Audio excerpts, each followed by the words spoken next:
Lagunaro EPSV.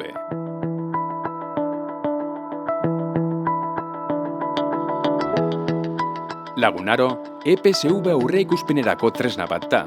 Kooperatibek sortua, bere bazkide eta senidei estaldura soziala eskaintzeko.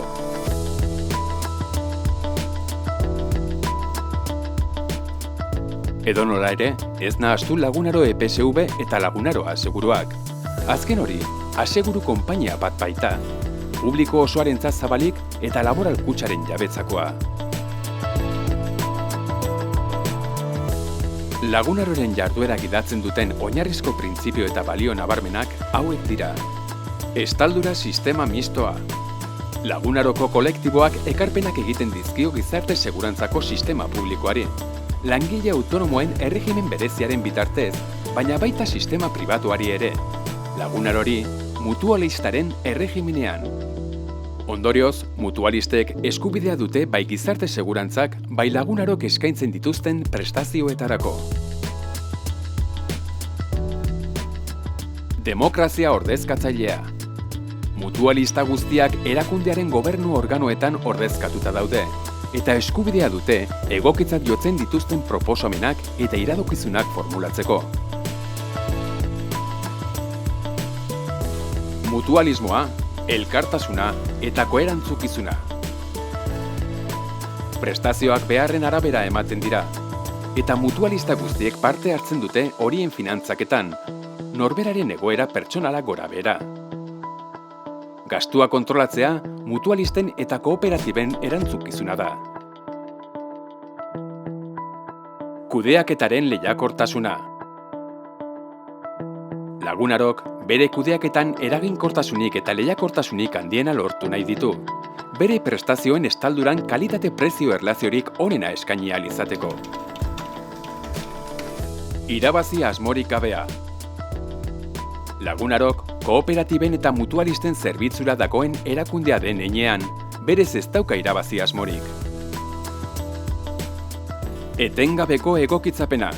Sistema etengabe egokitzen da gero eta gehiago aldatzen den ingurunera. Gardentasuna. Informazio guztia mutualisten eskura, kooperatiben zein webgunaren bidez. www.lagunaro.es eta bere app-aren bidez.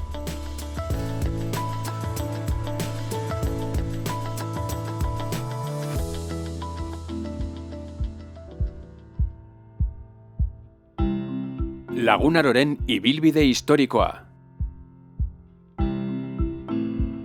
1949an sortu zen gaur egungo Lagunaroren ernamuina. Kooperatibistak gizarte segurantzaren erregimen orokorretik kanporatu zituztenean. Norberaren konturako langiletzat jo baitzituzten.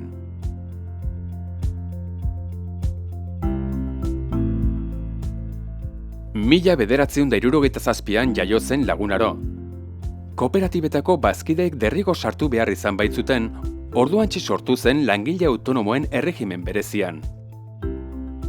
Une horretan bertan Lagunaro bere eredu mistoarekin eratu zen, gizarte segurantzan gutxieneko oinarriekin kotizatuz.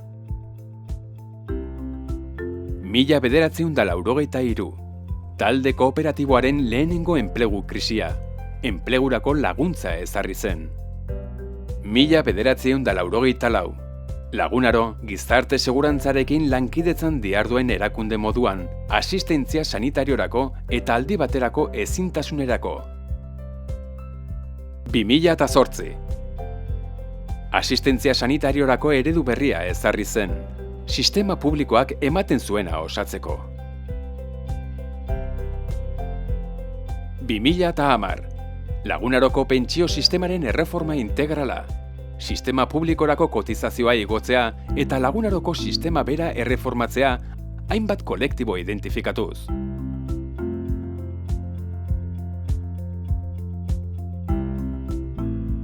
Lagunaro antolatzeko egitura.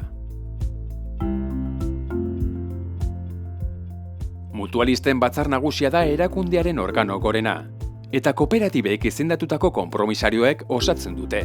Hau da, mutualisten ordezkariak. Kontseilu Errektorea erakundea ordezkatu, gobernatu eta kudeatzeko talde organoa da eta zuzendaritza da organo exekutiboa. Kooperatibak hainbat komunitate mutualistatan elkartzen dira.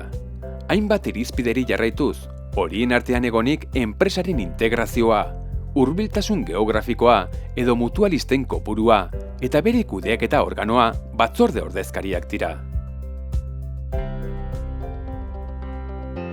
Prestazio motak eta finantzaketa.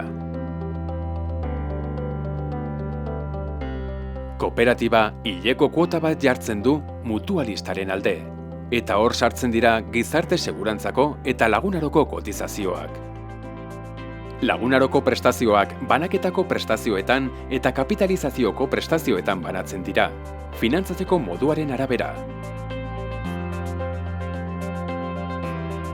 Banaketako prestazioak. Banaketako prestazioak dira mutualisten egunerokotasunarekin zerikusia dutenak, eta horiek aktibo dauden bitartean eskuratzen dira. Prestazio horiei epe laburrerakoak ere esaten zaie, eta finantzatzeko urterako aurreikusitako gastua hartzen da kontuan. Aurreikuspenean oinarrituta, urte bakoitzerako kuota partzialak zehazten dira, eta mutualista aktibo guztien artean banatzen dira. Banaketako prestazioen barruan, batzuk lagunaro bakarrik estaltzen ditu. Esaterako, aldi baterako ezintasuna eta enplegurako laguntza. Beste bat, hau da, osasun laguntza, osasun publikoak ematen duen estalduraren osagarria da. Eta azkenik, famili prestazioak daude, eta lagunarok eta sistema publikoak estaltzen dituzten modu mistoan.